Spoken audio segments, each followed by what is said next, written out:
उत्तराखंड एकता मंच ने उत्तराखंड के पहाड़ी जिलों को संविधान की 5वीं अनुसूची में शामिल करने की मांग को लेकर यहां एक बैठक की। बैठक के दौरान उन्होंने कहा कि पहाड़ी जिलों से पलायन को रोकना है तो 5वीं अनुसूची में शामिल करना जरूरी है। प्रदेश व्यापी जन जागरण अभियान के संयोजक अनूप बिष्ट ने यहां बैठक को संबोधित करते हुए कहा कि बीते कई सालों से पहाड़ी जनपदों को 5वीं अनुसूची में शामिल किए जाने की मांग संगठन द्वारा की जा रही है। सरकारों की अनदेखी के चलते पहाड़ के गाँव से लगातार पलायन हो रहा है। रोजगार व खेती के अवसर बेहद कम होते जा रहे हैं। ऐसे में पहाड़ तथा गांव को बचाना बेहद मुश्किल हो गया है। सीमांत क्षेत्र होने के कारण पहाड़ी जिलों को सामरिक तौर पर भी बेहद खतरा है। इधर संघर्ष वाहिनी बागेश्वर तथा सीनियर सिटीजन संगठन बागेश्वर ने भी 5वीं अनुसूची का समर्थन करते हुए इस संबंध में केंद्र सरकार से विचार करने की मांग की। ये 5वीं अनुसूची की मांग है और 5वीं अनुसूची का मतलब है कि कुमाऊनी और गढ़वाली समुदाय को ट्राइब स्टेटस देने के बाद इस गढ़वाल और कुमाऊं क्षेत्र में 5वीं अनुसूची लागू हो जाए। इसका लाभ स्पष्ट है। नदी जंगल पहाड़ से जो रोज़गार कच्चा माल का रोज़गार है, यानी कि नदी के किनारे छोटी सी पानी की फैक्ट्री लगाना या जंगल से सूखे पेड़ लाना या नदी से रेत नहीं, ये सारे स्थानीय जो माइनर ठेके हैं वो उत्तराखंड के निवासी को मिले। दूसरा, यहाँ की ग्राम सभा मजबूत हो जाए जिसको पैसा एक्ट मिलेगा। तीसरा, यहाँ के जो भूमिहीन लोग हैं उनको FRA 2006 के माध्यम से जंगलों में मालिकाना हक मिले।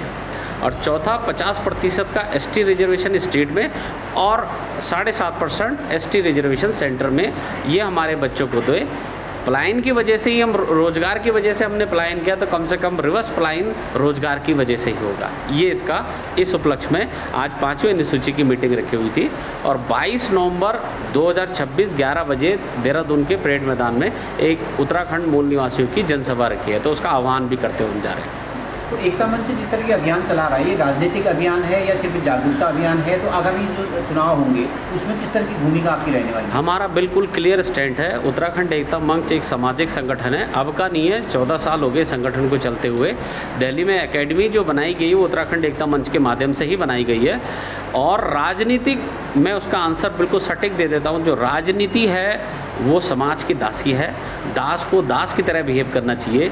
जितने भी समाज के राजनीतिक दल है वो इस मुद्दे को अपनी मैनिफेस्टो में डाले और उत्तराखंड के जनता के जो हितों के जो मुद्दे हैं उन पे काम करें।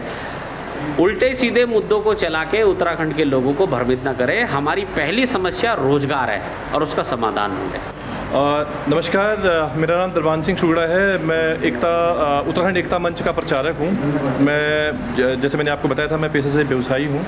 और आपने जैसे मेरे से उद्देश्य की बात की, जैसा आप देख रहे होंगे, आपने हमारी सभा ज्वाइन की थी। हम लोग एक उद्देश्य को लेकर यहाँ पर चल रहे हैं। उत्तराखंड एकता मंच पूरे उत्तराखंड के अंदर विभिन्न जगहों पर अपनी मीटिंगें कर रहे हैं। 4 तारीख से हमारी मीटिंगें स्टार्ट हुई थी खटीमा से।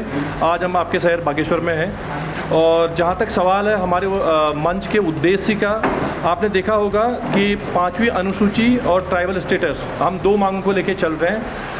क्योंकि इस 2 मांगों के अंदर ही आज उत्तराखंड में विभिन्न स्थानों पर जितने भी आंदोलन चल रहे हैं इसी के अंदर समाहित हैं।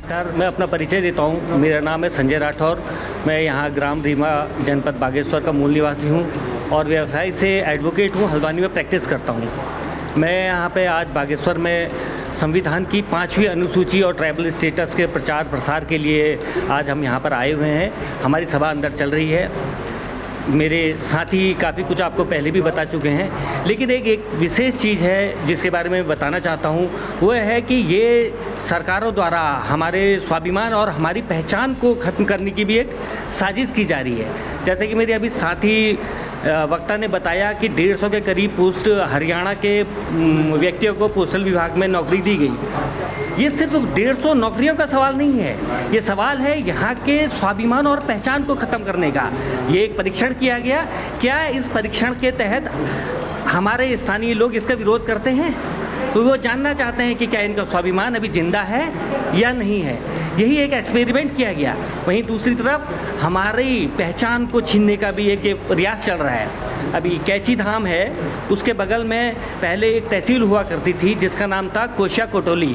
कोसी नदी से कोशिया कोटोली वहाँ के देवता, उसका नाम बदल के कैची धाम कर दिया गया और हम स्थानीय व्यक्तियों ने उसका विरोध नहीं किया। इसी के क्रम में हल्द्वानी का एक प्रतिष्ठित चौराहा है, मुखानी चौराहा।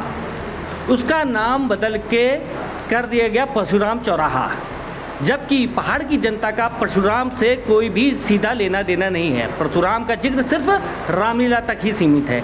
यह एक पहचान और स्वाभिमान को बचाने की भी लड़ाई है। ये हक, हकूक, रोजगार, पलायन आदि मुद्दों से तो जुड़ी है, लेकिन साथ ही ये जुड़ी है हमारी पहचान और हमारे स्वाभिमान से भी। देखिए, एकता मंच उत्तराखंड से लगातार हम संपर्क में थे और कई सालों से 5th अनुसूची जारी करने के लिए जो संघर्ष चल रहा है, इसमें संघर्ष समानी का पूर्ण समर्थन है। जैसे कि 5th शेड्यूल जो लागू करने की बात की जा रही है, इसमें हम सभी जो हम मांग रहे हैं, अपना भूमि कानून मांग रहे हैं और अन्य जो हम यहाँ पर अपनी पूरे प्रदेश में अलग से एक बागेश्वर माने या पूरे उत्तराखंड के जो लोग हैं, जो पहाड़ी क्षेत्र हैं, गढ़वाली और जो कुमाऊनी लोग हैं, उन लोगों को इस मांग के लिए आगे जो यहाँ एकता मंच पूरे प्रदेश में पूरे राष्ट्रव्यापी आंदोलन करने के लिए तैयार है, तो उसमें हम समर्थन करते हैं, क्योंकि कहीं ना कहीं उससे स्थानीय रोजगार हो गया, ग्राम सभाओं को मजबूत करने की जो उनकी सोच है, और जो रिवर्स से पलायन है, और जो साथ साथ ग्राम सभाओं को एक मजबूत और जो हमारी जंगल और ज़मीनों को बचाने के लिए, पहाड़ के नदियों को बचाने के लिए जो एक ज़रूरत है, वो 5th शेड्यूल की ज़रूरत है। और हम चाहते हैं कि इसको जल्द से जल्द केंद्र सरकार इसको लागू करे, और ये उत्तराखंड राज्य की मांग भी है, क्योंकि हम अन्य जैसे जैसे हिमाचल है और अन्य पहाड़ी राज्य हैं, उन सभी राज्यों के तरह हमारा भी ये पहाड़ी राज्य है जो पलायन की मार लगातार झेल रहा है। और जब तक 5th शेड्यूल नहीं लागू होता, इसकी लड़ाई संघर्ष वाहिनी भी एकता मंच के साथ करती रहेगी। खबरों को जानने के लिए चैनल को लाइक, सब्सक्राइब और फॉलो जरूर करें।